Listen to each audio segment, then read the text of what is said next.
Hi there. For this lecture, you're going to want to grab your copy of John Miller, Modern East Asia and Introductory History. I'm going to refer you to a couple passages in the introduction. So be sure to have it handy and ready to read. Hello, my name is Professor Matt Lungerhausen, and this is a lecture on how to read like a historian. The idea behind this lecture is to give you a sense of how to approach your textbook and how to get the most out of it in terms of not only this class, but also understanding it as an academic history book. This lecture will cover several things. First, it'll talk in general about what it means to read like a historian. Second, I'll also give you some pointers as to what to look for in the preface and introduction to Miller. This will help guide your reading through the rest of the textbook. Then finally, I'll make some concluding remarks and leave you with some suggested readings and resources if you have further questions or want to know more about this subject. First of all, how to read like a historian. One thing to keep in mind is that most historians don't start reading an academic history book by beginning at the end and reading it. By beginning at the beginning and reading it to the end. Historians typically don't read a book from cover to cover. Instead, they read around the different parts of the book. They're looking for key details. They're looking for key pieces of information that will help them understand the author's arguments and ideas. In short, historians engage in active reading.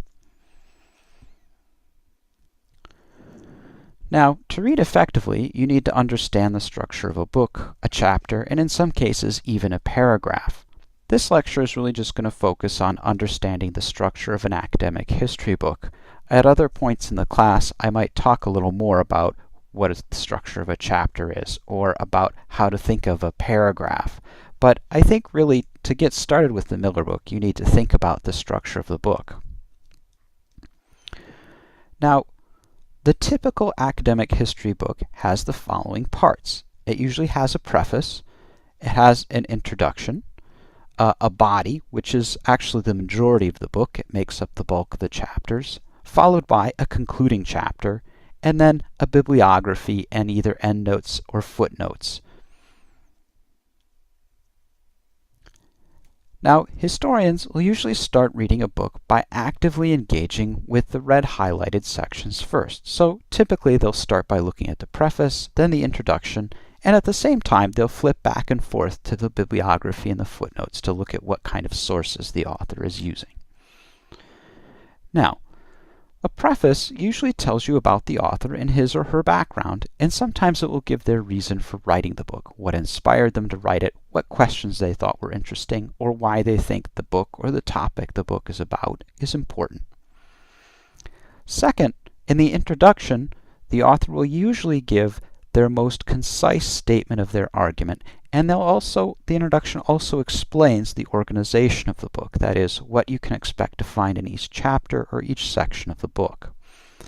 This is invaluable to understanding not only what the author is trying to argue in their book, but how they're going to make that argument, how they will try and persuade you, the reader, that they are correct. And then finally, the bibliography and footnotes will tell you what kinds of sources they use to write their book. That is, what kind of evidence does the author plan on using or use to get their point across and to make sure that you understand their argument. With this information in mind, I'm going to suggest some things to look for when you're reading Miller, especially when you're reading the preface and the introduction. Now, what to look for in the preface? First of all, consider Miller's background and expertise. How might these have influenced his approach in writing the book, or why he even chose to write the book in the first place?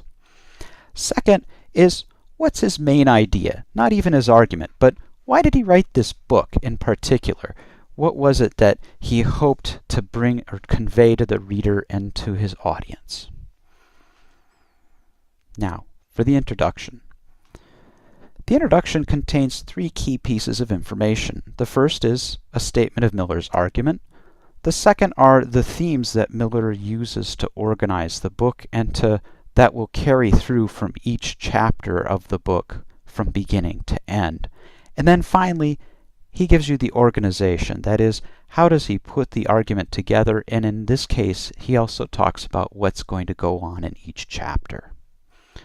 So, the argument. I think the most concise statement of Miller's argument comes at the bottom of page 18.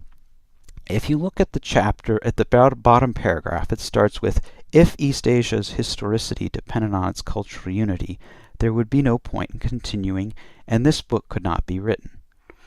And he goes on to say, but it does not. All right, and here's the argument that he wants to make. As noted above, thinking about regions has moved beyond culture areas. It is now widely recognized that a shared culture is only one source of regional identity. Two other factors stand out as being of equal if not greater importance: interactions and ideas. Economic, political, social, and military interactions can create a sense of region among culturally diverse peoples.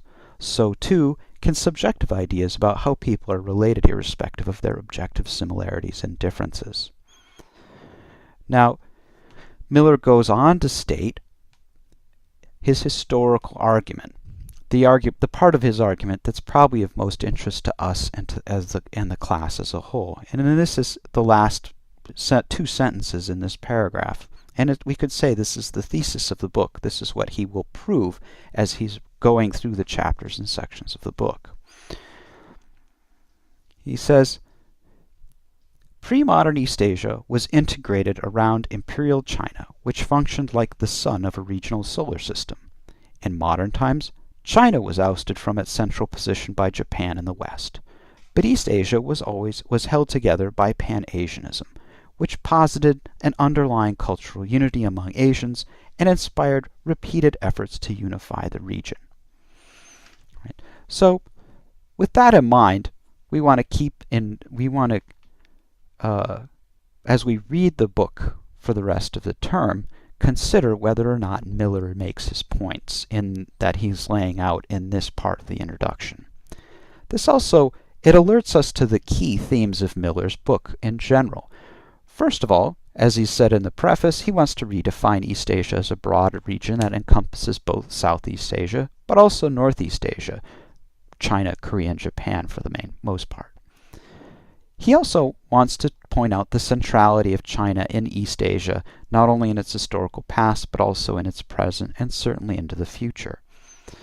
And then finally, another theme alluded to in his argument is that there's a tension between Pan-Asianism on the one hand, which posits an overall unity of the region, not just China, Korea, and Japan, but also between China, Korea, Japan, and its Southeast Asian counterparts like Vietnam, Indonesia, the Philippines, Thailand, and other countries in the area. Now, the problem is that sometimes national goals are at loggerheads with Pan-Asian ideals. Right? And indeed, Pan-Asian ideals, in some cases, as in Japan during World War II, become cover for nationalist aggrandizement.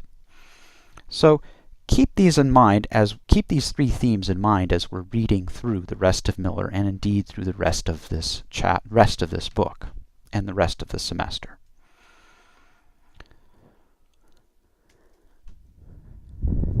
Finally, organization. Miller covers his organization of his book in two ways. First is he gives an overview where he talks about three subsections titled Pre-Modern East Asia, the European Century, and the Cold War.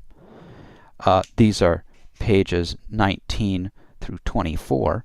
And then he also gives us a chapter-by-chapter overview of what he's going to argue in the book. This is the plan of this book section on pages 24 through 27.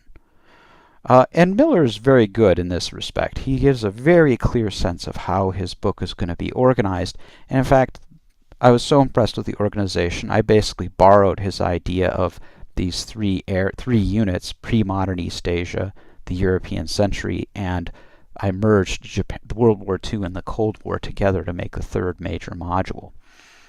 So the organization for Miller generally is also going to be the organization for the modules for this class.